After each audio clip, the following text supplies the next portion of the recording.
What's up, everybody? I am coming to you from a small patch of green grass in Salt Lake City, Utah. It's 60 degrees, it's sunny, spring is coming, but I think we should talk about why some grass greens up a little bit earlier than others and why that's not necessarily a good thing. Let's roll that intro. What's up, everybody?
What is up, everybody? You have landed on this video because you want to see how to have the greenest lawn the fastest this spring.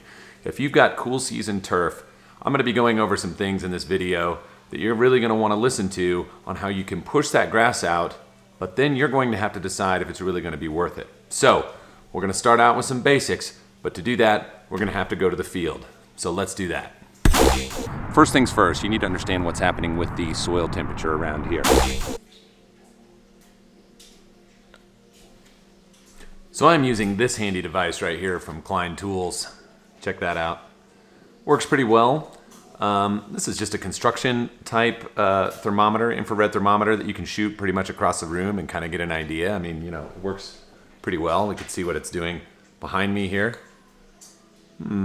64 degrees on my window. That's nice. Shows that the house is insulated. So the readings that I'm taking today out in the field are coming from this device right here. Let's get back out there. You can get an idea in areas where the grass is the thinnest. You're going to have the highest temperature based on what's happening with the air versus on what's underground. Where the grass is thicker, you're going to have a different temperature happening because there's more shading and more insulation happening that's keeping the ambient temperature of the air or the sun from getting down and warming up the soil. So another way to put that is this. So there's grass growing on the top that goes dormant. It works like an insulating layer that's actually going to protect the roots from freezing and having the plant die. It's very important to have that. And you'll notice that in areas where roots go deep, where they really run deep down into the soil temperature as you go down deeper and deeper and deeper into the soil, it gets colder, colder, colder, colder. When you get into springtime. Now there is at a point where everything sort of freezes and it freezes down into a line. Now once you get very deep down into the soil, you hit a static temperature, but no grass roots are going down there. For a majority of people, the bulk of their roots are going to be in the top 2 to 3 inches. If we can encourage a plant properly, feed it properly, which is what I've educated people on this channel about now for a couple of years, you can drive roots down into deeper zones, but that could also mean that your grass is going to take a little bit longer to come out because the bulk of your roots are now down deeper in cooler temperatures. And it's that temperature that's going to trigger the plant to say, it's time to grow. One thing that you can do to sort of cheat your way through is to start watering early. Start watering early. Now, the temperature in the tap is going to be a certain amount. There is a static temperature that happens underground, but usually you're going to be somewhere in like the 55 to even close to 60 degree range with your static water temperature. The soil temperature is going to be a different story. So soil temperatures at this time of year here in the Salt Lake Valley are still cold, down around 4 or 5 inches in the valley where it's 65, 66 degrees today. It's still around 43 degrees. It's still pretty cold. But then at the surface, you have a different temperature. Now, depending on where the root level is of your turf, if it's staying somewhere in the top 2 inches and it's shallow, that grass is going to green up first. So that's why we're seeing these pockets of green around here, because that turf is actually the weakest turf, the shallowest root zone, and it is functioning in a soil temperature that's higher than the rest of it. So think about it. When you see the green grass in the springtime, the first green grass, it's always along the sidewalks, the curbs, the streets, right along the edges of the driveways, near your cobblestone walkways, under trees, areas where the grass is typically thin and it's battered by the sun, and usually is going to have much less root zone. Now, unless we're talking about something like a ryegrass that was planted and it's coming up and it's fresh and new, it's kind of a different story. But we're talking about bluegrass coming out and fescue coming out and some of these other grasses that are coming out of dormancy. So it's a little bit different. But when you see that, it's always about these little environmental heat pockets that happen around impermeable surfaces or that are under coverage and where grass doesn't grow too thick. It's pretty simple. If we were to dig around and take this area where I'm sitting right here, I have a combo where there's a little bit of green here behind me, but then it's fairly thick right down in front. I can come down here and cut a core out, get an idea of what these roots kind of look like, and then we'll take a temperature down deeper, see what this soil is and kind of how it's doing. Okay, so just on a quick core, I only went down, 4 inches or so is what we've got right here. We'll pull out our little meter, take a shot of that. I've got a temperature right now of 42.4 down underground.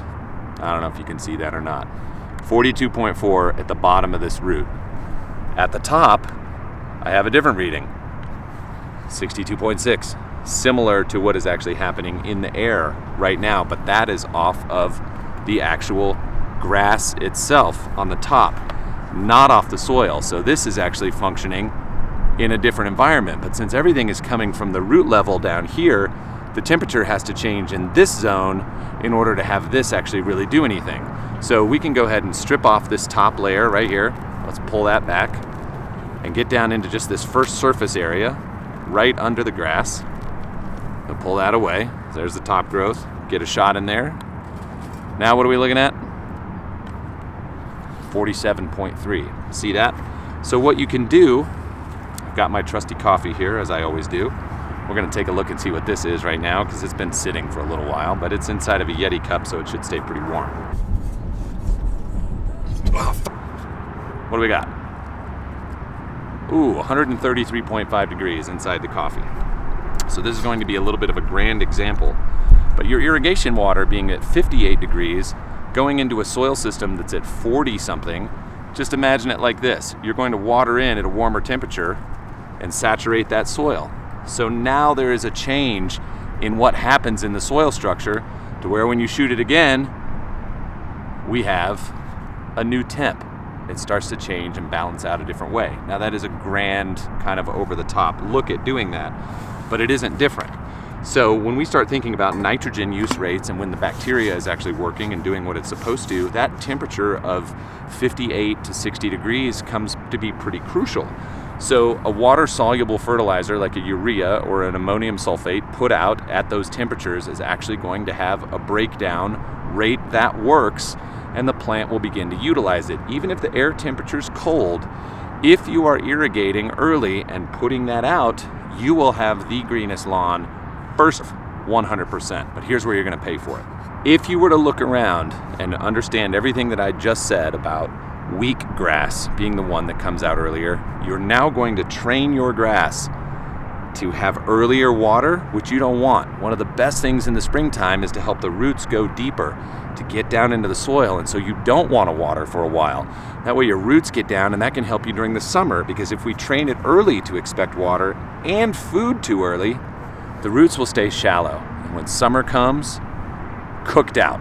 So while it may take a little bit longer to come out, you're better off to wait and allow the grass to just stress a little bit longer so that the roots can go deep and you can have a beautiful green in the summertime. But maybe that's not what you wanted to hear. There's no magic product or anything that you need to do in order to have that green lawn, but you have to think about the consequences coming up later on. So, just running back through, if all you were to do was to turn on your sprinkler today on a place that looks like this, where the grass is brown and you've got the ability to irrigate, the ambient temperature is going to change. I'm going to give you now another risk. We talked about the roots being a problem. Here's number 2, and this has nothing to do with your turf, but it could have something to do with your plumbing. We're in the middle of a temperature warm-up at the beginning of March. There are still plenty of nights that things can freeze. That means you will run the possibility, if you're turning on your irrigation too early, to blow out a backflow or have other issues. So make sure you're mindful of that. If you want to water out of a hose or do something along that line to get your lawn to be the greenest, fastest first, go for it. That's right. I said go for it. It's your lawn. You go play and see what happens. You now know the pros. You know the cons. You can figure it out. Have fun out there. Enjoy the lawn. And who cares what anybody else thinks? It's yours, and that's all that really matters. Go have some fun. That's it. That's all I got. Thank you guys so much for watching. If you like it, hit the subscribe button, comment down below, all that good stuff. And I'll see you guys really soon. Later.